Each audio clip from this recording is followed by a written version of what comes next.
Question number 22. Mr. Lal owns a big house. 50% of the floor area is let out for residential purposes on monthly rent of rupees 22,500.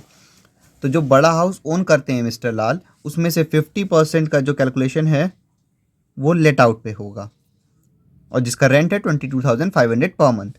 25% of floor area is used by the owner for the purpose of his profession.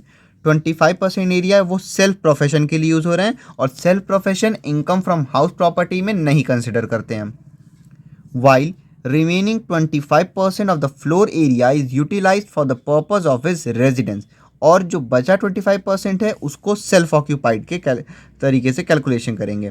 तो भाई इनका जो बड़ा house था वो 3 part में divide है. एक 50% 2 पार्ट में डिवाइड है. 50% जो कि लेट आउट और जो बचा 50% है उसमें से 25% प्रोफेशन का जो कि हम कंसिडर नहीं करते हैं और 25% रेजिडेंस का जिसको हम कैलकुलेट करेंगे.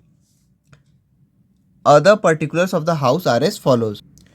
Municipal valuation 6 lakh rupees. तो जब हम लेट आउट वाला सॉल्व करेंगे तो 6 लाख का 50% लेंगे. रेजिडेंस वाला लेंगे तो 6 लाख का केवल 25%. Standard rent 9 lakh rupees. तो स्टैंडर्ड रेंट में भी वही करेंगे. 9 लाख का केवल 50% जाएगा लेट आउट में, बाकी 25% residence, 25% profession. Standard rent question में गिवन है, इसका मतलब कि ये house covered under rent control act वाले फॉर्मूले से सॉल्व होगा.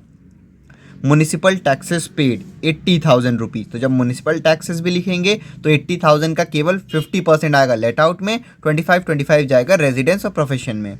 रिपेयर्स 30,000, रिपेयर्स हम नहीं लेते हैं. Interest on capital borrowed for repairs 3 lakh rupees. तो टोटल इंटरेस्ट जो बोरो किए हैं वो है 3 लाख रुपीज़ और ये किए किस चीज़ के लिए, तो सिर्फ रिपेयर्स के लिए. तो भाई जब लेट आउट में हम ले रहे हैं तो 3 लाख का 50% हम ले लेंगे. तो लेट आउट में तो लिमिट नहीं है, लेकिन जब सेल्फ ऑक्यूपाइड के केस में हम इंटरेस्ट लेते हैं लोन पे तो उस पर अलग अलग तरीके की लिमिट होती है. जैसे यहाँ पे रिपेयर्स के लिए है तो लेट आउट में तो आप पूरा ले 3 लाख का 50% जो आएगा वो ले लोगे. रिपेयर्स में जब 3 लाख का 25% निकालोगे क्योंकि केवल 25% रेजिडेंस के लिए है, तो 3 लाख का 25% आ रहा है 75,000. तो अब हम पहले चेक कर लेते हैं रिपेयर्स की लिमिट क्या है सेल्फ ऑक्यूपाइड में. If loan is taken on or after 1 April 1999 for purpose of reconstruction, repairs or renewals of house property, तो लिमिट है 30,000 रुपीज़. भाई रिकन्स्ट्रक्शन, रिपेयर या रिन्यूअल 1999 के पहले या बाद में, तो यहाँ डेट तो नहीं दी है और दी भी होती तो भाई पहले या बाद में उससे कोई फ़र्क नहीं पड़ता. अगर आप इन 3 चीज़ के लिए लिए हो तो इस रिकन्स्ट्रक्शन, रिपेयर और रिन्यूअल तो केवल 30,000 तक लिमिट रहता है. तो इस क्वेश्चन में जो इंटरेस्ट लिया गया है और ये ध्यान रखिएगा ये लिमिट सिर्फ सेल्फ ऑक्यूपाइड के केस में है. तो फिर ये भाई 3 लाख का 25% आ रहा है 75,000, लेकिन हम केवल 30,000 ही डिडक्ट करेंगे जब हम सेल्फ ऑक्यूपाइड कैलकुलेट करेंगे. तो क्योंकि 30,000 से ज़्यादा डिडक्शन नहीं दे सकते जब रिपेयर के लिए लोन लिया गया है. तो ग्राउंड रेंट 8,000. ग्राउंड रेंट से भी इनकम फ्रॉम हाउस प्रॉपर्टी में नहीं मतलब. एनुअल चार्जेस से भी हमको नहीं मतलब है इनकम फ्रॉम हाउस प्रॉपर्टी में. फायर इंश्योरेंस प्रीमियम से भी हमको नहीं मतलब है, नहीं कंसिडर करते हैं इसमें. Compute the taxable income from house property of mister Lal for the assessment year 22-23. तो पहले 50% वाला लेट आउट वाला, फिर प्रोफेशन वाला और फिर रेजिडेंस वाला, फिर ऐड कर देंगे सबको, आ जाएगा total income from house property. Solution देखते हैं 22 का. सबसे पहले एक डायग्राम बना लेते हैं जिससे इजी रहेगा. मिस्टर लाल एक बिग हाउस ओन करते हैं जिसका ये 50% जो है वो है आपका लेट आउट के लिए. अब ये जो बचा 50% है इसमें से 25 अलग अलग काम के लिए यूज़ करते हैं. ये 25% ये प्रोफेशन के लिए इस्तेमाल करते हैं और जो बचा 25% है वो सेल्फ ऑक्यूपाइड मतलब वो खुद रहते हैं वहाँ पे. तो अब इसी के थ्रू कैलकुलेशन होगा और ये प्रोफेशन भी सेल्फ प्रोफेशन है मतलब खुद का वहाँ पे वो प्रोफेशन करते हैं. तो फिर अब हम सॉल्यूशन स्टार्ट करते हैं. 22 सबसे पहले हम ये लेट आउट वाला सॉल्व कर ले रहे हैं. तो भाई इसके फॉर्मेट बना देंगे. Computation of income from house property, जो भी असेसमेंट ईयर चल रहा होगा वो लिख देंगे. For the assessment year 2022-2023. भाई इस क्वेश्चन में स्टैंडर्ड रेंट दे रखा था तो हमको कवर्ड वाले फॉर्मूले से, तो कवर्ड वाले फॉर्मूला क्या होता है, म्यूनिसिपल वैल्यू एक्चुअल रेंट और फेयर रेंट। पहले ये ले लेते हैं। तो म्युनिसिपल वैल्यूएशन है 6 लाख रुपीज़ टोटल है, लेकिन केवल 50% ही लेट आउट है। तो 6 लाख का 50% यानी कि 3 लाख रुपीज़। फिर उसका एक्चुअल रेंट, तो रेंट दे रखा है क्वेश्चन में 22,500 rupees monthly rent. 22,500 rupees monthly rent है। तो ये 22,500 इंटू 12, ये आ जाएगा 2,70,000 रुपीज़ एनुअल रेंट आ गया। फेयर रेंट क्वेश्चन में नहीं गिवन है, तो इन दोनों में से जो ग्रेटर है पहले वो यहाँ लिखेंगे, वो है 3 लाख रुपीज़। उसके बाद अब हम लेते हैं दो चीज़, एक्चुअल रेंट और स्टैंडर्ड रेंट। ये कवर्ड वाले फॉर्मूले से हम सॉल्व कर रहे हैं। स्टैंडर्ड रेंट क्योंकि गिवन था। एक्चुअल रेंट यही जो ऊपर हमने लिखा है 2,70,000, और स्टैंडर्ड रेंट कितना गिवन है 9 लाख रुपीज़। तो पूरा नहीं लिखना है, 9 लाख का 50%, 9 लाख का 50% केवल, क्योंकि 50% ही लेट आउट है। तो ये आ जाएगा 4,50,000। अब इन दोनों में जो ग्रेटर है वो यहाँ लिख देंगे हम, 4,50,000। अब ये जो दोनों ग्रेटर हैं उसमें से जो लोअर है, lower in 1 and 2, lower in 1 and 2, वही हो जाएगा हमारा ग्रॉस एनुअल वैल्यू। तो इन दोनों में लोअर 3 लाख और 4,50,000 में है 3 लाख रुपीज़ लोअर, तो वो हो गया हमारा gross annual value. Gross annual value में से हम लेस करते हैं municipal taxes paid by owner. Municipal taxes बोला गया क्वेश्चन में 80,000 रुपीज पेड, 80,000 रुपीज़। तो ये हो जाएगा आपका 80,000 का केवल 50%, क्योंकि 50% ही लेट आउट है, यानी कि 40,000 रुपीज़। उसके बाद लेते हैं हम वैकेंसी और अनरियलाइज्ड रेंट। दोनों ही चीज़ नहीं हुई है यहाँ पे, तो इसकी जगह पे हम नील लिख देंगे।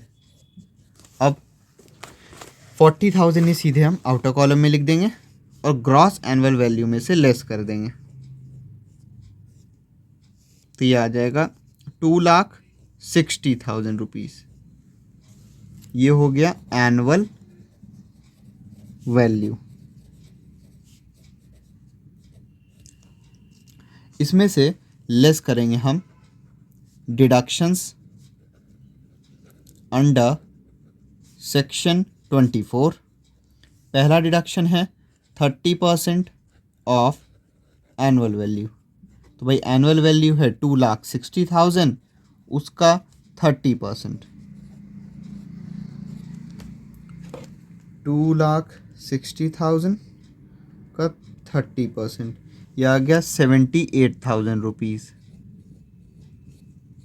अब इंटरेस्ट ऑन लोन भी गिवन है तो वो भी लेंगे यहाँ पे। इंटरेस्ट ऑन लोन टोटल बोला गया है 3 लाख रुपीज़, लेकिन लेट आउट केवल 50% है, तो 3 लाख का केवल 50% आएगा यहाँ पे, यानी कि 1,50,000। लेट आउट के केस में नहीं है कोई लिमिट, तो ये 1,50,000 हम पूरा यहाँ पे लिख देंगे। थर्ड हम लेते हैं इंटरेस्ट ऑन कंस्ट्रक्शन या कि प्री कंस्ट्रक्शन पीरियड, तो वो भी नहीं गिवन है, कोई भी इंफॉर्मेशन नहीं लेंगे। इन दोनों को ऐड करके आउटर कॉलम में 78,000 प्लस 1,50,000, ये आ गया 2,28,000 रुपीज़। इसको हम लेस करेंगे 2,60,000 में से, 32,000 रुपीज़ आ गया इनकम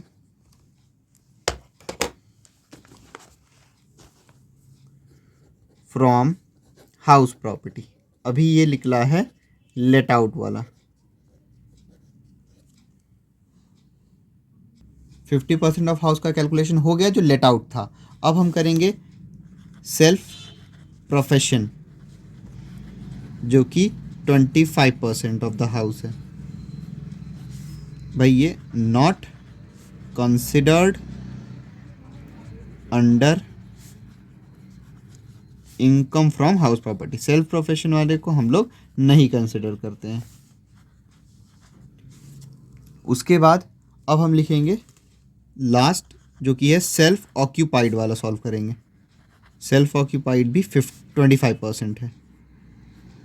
फॉर्मेट बना लेंगे इसमें हम, computation of income from house property for the assessment year 2022-23। Self occupied के केस में gross annual value, municipal tax सब कुछ नील होता है। सीधे हम एनुअल वैल्यू ही लिख देंगे जो कि नील होगा सेल्फ ऑक्यूपाइड के केस में। इसमें केवल हमको सेल्फ ऑक्यूपाइड में डिडक्शन मिलते हैं, लेस डिडक्शंस अंडर सेक्शन 24। पहला डिडक्शन होता है 30% of annual value. Annual value खुद ही नील है, उसका कितना भी परसेंटेज आप निकालो नील रहेगा। सेकंड होता है इंटरेस्ट ऑन प्रीवियस ईयर। भाई 3 लाख रुपीज़ का लोन था, सॉरी इंटरेस्ट था, और 3 लाख का केवल 25% यहाँ आएगा। तो 3 लाख का 25% आप जब कैलकुलेट करोगे तो ये आ जाएगा 75,000। लेकिन लिमिट जो होती है, जैसे ये आ गया 75,000 रुपीज़, लेकिन हम यहाँ 75,000 नहीं लेंगे क्योंकि सेल्फ ऑक्यूपाइड के केस में इंटरेस्ट अगर आप कभी भी जो रिपेयर, रिकंस्ट्रक्शन या रिन्यूअल के लिए जो इंटरेस्ट है 30,000 से ज़्यादा लिमिट नहीं दे सकते हो। तो यहाँ आप लेस केवल 30,000 रुपीज़ ही करोगे। रिपेयर, रिन्यूअल और कंस्ट्रक्शन के केस में सेल्फ ऑक्यूपाइड जब भी रहेगा तो 30,000 से ज़्यादा deduction interest on previous year पे नहीं मिलेगा। इंटरेस्ट ऑन कंस्ट्रक्शन पीरियड, तो ये जो है कुछ भी इसके बारे में इंफॉर्मेशन नहीं दिया, ये नील रहेगा। तो इसको 30,000 आउटर कॉलम में लिखेंगे और आ जाएगा 30,000 rupees loss from house property. ये सेल्फ वाले से आ गया, सेल्फ ऑक्यूपाइड। तो इसमें बस वैसे ही जैसे करते थे वैसे करेंगे, बस इसमें एक चीज़ नया था कि इंटरेस्ट आया था प्रीवियस ईयर पे 75,000, लेकिन जब भी रिपेयर के लिए लोन होता है तो 30,000 से ज़्यादा डिडक्शन नहीं मिलता है। तो इसी को लिख दिया हमने आउटर कॉलम में, फिर इसको लेस किया, 30,000 आ गया लॉस। अब हम निकालेंगे total income from house property. तो भाई हाउस 1 से आया है 32,000 का इनकम और हाउस 2 से आया है 30,000 रुपीज़ का लॉस, और सॉरी हाउस 3 से आया है।